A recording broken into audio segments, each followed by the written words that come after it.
আল্লামা মামুনুল হকের দল সহ আরো অনেক কওমি ভিত্তিক দল, গোষ্ঠী, বড় গোষ্ঠী, ছোট ছোট গ্রুপ, উপগ্রুপ, এরা জামাতের সাথে থাকতে চায় এবং জামাত জোটে থাকতে চায়, যার একটা সরল তাৎপর্য যে হেফাজতের আমির জনাব মহিবুল্লাহ বাবুনগরী হুজুরের উদ্যোগে যে কথিত ৭ দলীয় ঐক্য চেষ্টা, সেটা সম্ভবত ব্যর্থ হচ্ছে।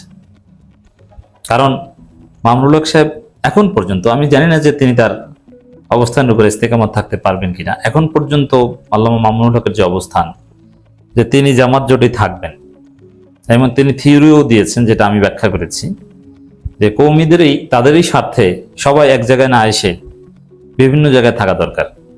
জামাতের সাথে একটা গ্রুপ থাকবে, বিএনপির সাথে একটা গ্রুপ থাকবে, আওয়ামী লীগ যখন ছিল তখন আওয়ামী লীগের সাথে একটা গ্রুপ থাকা উচিত, এরকম স্কুল অফ থট কিন্তু ছিল, মামুনুল হকেরই ছিল।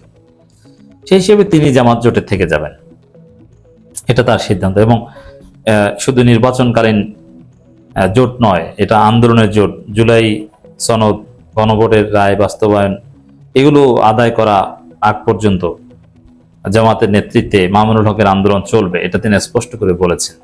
সেই জায়গায় এটা তো দিবার লোকের না স্পষ্ট যে তিনি জামাত জোটে থাকতে চাচ্ছেন। At the end of the day যদি দেখি যে না, থাকেন নাই, তাহলে এটা তিনি থাকতে পারেন নাই বলবো। তিনি চেয়েছিলেন কিন্তু থাকতে পারেন নাই। এটা তার যে কওমি মাদ্রাসা ভিত্তিক রুটি রুজির বাস্তবতা আছে, ওইসব কারণে হয়তো থাকতে পারেন নাই, যদি না থাকেন। কিন্তু তিনি থাকতে চেয়েছেন, এটা আমরা নিশ্চিতভাবে জেনেই আগেই আপনাদেরকে জানিয়েছি। এখন মামুনুল হক সাহেবের সাথে আরো গোষ্ঠীর খবর আসছে যে তারাও জামাত জোটে থেকে যেতে চাচ্ছে। আর যদি সেটা হয় শেষ পর্যন্ত, তাহলে ৭ দলীয় জোট পুরোপুরি ব্যর্থ। কারণ ৭ দলীয় জোটে মামুনুল হক সাহেব একমত পোষণ করে এসেছেন, কিন্তু অলরেডি জামাত জোটও কেউ ছেড়েছে, আবার বিএনপি জোটও কেউ ছেড়েছে। সেখানে মামুনুল হক সাহেবরা জামাত জোট না ছাড়লে ৭ দলীয় জোট কখনোই আলোর মুখ দেখবে না। তো দর্শক, মামুনুল হকদের হিসাব তো বুঝলেন, এবার আর একটা হিসাব সামনে আসছে, খবরটা একটু আপনাদেরকে শোনাই। বাংলাদেশ জামাত ইসলামী নেতৃত্বাধীন 11 দলীয় নির্বাচনী ঐক্য থেকে খেলাফত মজলিস সরে দাঁড়ানোর পর রাজনৈতিক অঙ্গনে নতুন গুঞ্জন শুরু হয়েছে। জোটের অন্যতম শরিক দল বাংলাদেশ নেজাম ইসলাম পার্টি, কওমিদের অন্যতম প্রাচীন দল কিন্তু নেজাম ইসলাম, এই ঐক্য ত্যাগ করতে পারে বলে আলোচনা ছড়িয়েছে। তবে দলটির পক্ষ থেকে এই গুঞ্জন নাকচ করে বলা হয়েছে তারা এখনো জামাত জোটেই রয়েছে এবং তারা ভেবে দেখছে বা চিন্তা ভাবনা, এরকম কথা বলেনি। যদিও রাজনীতিতে শেষ কথা বলতে কিছু নেই, আল্লামা মামুনুল হক আজকে আছেন, কালকে নাও থাকতে পারেন। বাট এখন পর্যন্ত আমি যখন কথা বলছি তখন পর্যন্ত হিসাব মামুনুল হক আছেন এবং নেজাম ইসলাম পার্টিও জামাত ইসলামী জোটে থাকতেছে। এছাড়া আরো অনেক ছোট ছোট উপগ্রুপ আছে, কিছু একটু উদারপন্থী কিছু কওমি আলেম আছে, মাদ্রাসা আছে, যারা জামাত বৃহত্তর গ্রাউন্ডে রোকন হয়ে না, জাস্ট জামাতের সাথে ইন্টারাকশন করতে কমফোর্ট ফিল করে। যেমন কিছু জনপ্রিয় আলেম আছে, মহিউদ্দিন কাশিমি, মিজান হারুন, যারা অনেক ক্ষেত্রেই জামাতের ক্রিটিক করেন, তারা একদম পিওর দেওবন্দি আকীদা ধারণ করেন, বাট দেওবন্দীদের মধ্যে সবচেয়ে লিবারেল। তারা জামাতের সাথে ইন্টারাকশন করতে কমফোর্ট ফিল করেন। তারা গ্রেটার গ্রাউন্ডে জামাত না, দে আর নট জামাত। মিজান হারুন কিংবা মহিউদ্দিন কাশিমি কখনোই জামাত না, তারা পিওর কওমি দেওবন্দি। বাট জোটের মিত্র যেরকম অ্যাক্ট করে, তারা ওইরকম জামাতকে মিত্র মনে করতে অ্যাটলিস্ট তাদের আপত্তি নাই। তো এই টাইপের আরো অনেক অনেক উপগ্রুপ আছে। আমি তো 2জন ব্যক্তির জাস্ট উদাহরণ দিলাম, মেসাল দিলাম। অনেক উপগ্রুপ আছে, ওই মাদ্রাসা ভিত্তিক বিভিন্ন সেক্ট আছে, যারা জামাতের সাথে বা জামাত জোটে বা জামাত বলয়ে থাকতে কমফোর্ট ফিল করে এবং থাকবে। আর মামুনুল হক সাহেব থাকলে এরকম আরো অনেক নন পলিটিক্যাল উপগ্রুপ জামাত জোটে থাকবে, এতে কোনো সন্দেহ নেই। নিজাম ইসলাম পার্টির মহাসচিব মাওলানা মুসা বিন ইজহার তিনি এই কথা বলেন। তিনি বলেন, আমাদের দল 11 দলীয় ঐক্য ছাড়ছে বলে যে কথা শোনা যাচ্ছে তা সম্পূর্ণ গুঞ্জন, এর কোনো সত্যতা নেই। জোরালো ভাবে বলছেন, খেলাফত মজলিস 11 দলীয় জোট ছাড়ার খবর শুনেছি, তবে আমরা এখনো এই ঐক্য বহালে আছি। খেলাফত মজলিস আহমেদ আব্দুল কাদের বাচ্চুর যে দলটা, আহমেদ আব্দুল কাদের বাচ্চু খেলাফত মজলিসের যে গ্রুপটা জামাত জোট ছেড়েছে, সেই আব্দুল কাদের বাচ্চু কিন্তু বাংলাদেশ ইসলামী ছাত্র শিবিরের সাবেক কেন্দ্রীয় সভাপতি, এবং তার রাজনীতি এরকম, তিনি এক জায়গায় কখনো ইস্তেকামাত থাকতে পারেন। তিনি যে দল ছিলেন, এরকম 3টা দল অলরেডি ভেঙেছে।